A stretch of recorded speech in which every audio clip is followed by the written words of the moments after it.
आजिकाली पुरुष माने मानु नाहंती स्त्री लोक मानंकु झील मानंकु नाही नथिबा कदर्य भावे व्यवहार माड़ मारिया को पछौ नाहंती।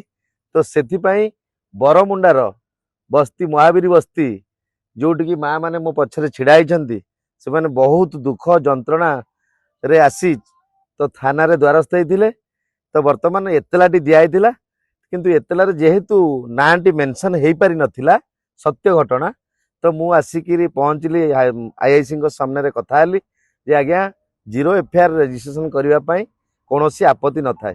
तेणु सेतबले बीएनएस 35 जोटा अच्छी तो वर्तमान बेलेबुल जो कोड़ा थाना रु छड़ा जाए। तो आज्ञा बीएनएस वर्तमान कर देछि जे गोटे इनक्वारी 14 दिन पर्यंत पुलिस मध्य इनक्वारी करके जन को बांधी पारिबे। तेणु तथापि जदि जे मद पीकरी कि जे न मानिकी कि सरकारी जगह को किणा बिका करी भंगारुजा करवा कि गोटे झील मान घरे पशि बाड़ेबा यही कार्य करिथांती सेतिपई मध्य सेमाने आईन द्वारा दंडित हो पारिबे आ बंधा मध्य हो पारिबे। किंतु देखंतु आज्ञा जेतेबेले आमे भरतपुर थाना रे मु आसी पहुँचली मो साथी रे मोर सान भाई अच्छी मोर एसोसिएट आउ ता सहित माँ माने आउ एठी सानू आउ भाई माने जो लोकल भाई माने आछंती बरमुंडा बस्ती रु।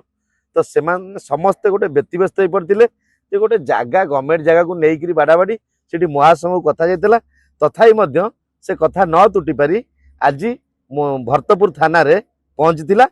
तेणु एबे आमे आईआईसी पाखरे पहुंचला पर 10 मिनिट घटनाटी एक्चुअली तांकर गोटे जगह जे मोर पछरे भाई छिड़ा होइचंती तांकर गवर्नमेंट जगह टी को से स्क्वायर फुट हिसाब रे कोन ताकू बिक्री करथिले। तो बिक्री कला परे तो जो जगार गोटे कौन टुंगी अच्छी से टुंगीटा को छाड़ देइथिले पुणी पर मुहूर्त रे कौन से टुंगीटा को निया जाय से टुंगीटा को निया जायतला जेतो निया जायतला से टुंगी रे से जीवा आसीबा करे पई कहना तांकर झियो बाहागर विभिन्न कथा रहिछि जो माने माँ माने कहिसंती। तेणु से बरमुंडा जागा पाई बिक्री पाई एई घटनाटी घटितिला गंडगोल होइतिला निज निज भितर। तेणु वर्तमान सुधा केस रुजु हैला एबे भी पीसीआर पछ पर मुहूर्त जो गंडगोल करुछंती सेतिपई पीसीआर मध्य पहुंच जदि निर्माण किछि करूथांती बेआईन भावे सेटा मध्य आईन अनुसार दंडित आउ आईन मध्य तार कार्य करिवो आईन हाथ बहुत लंबा थाए। तेणु जदि से एई माँ माननकु भौणी माननकु हैरान करी सेठी किछि घर फर करूथिबे पुलिस प्रतिशोध देले तो से निश्चित जो भौणीटी इंजर्ड होइचंती कि तांकू घरे पशि आक्रमण करिसंती तो मेडिकल रिपोर्ट मध्य मगा जाइछि।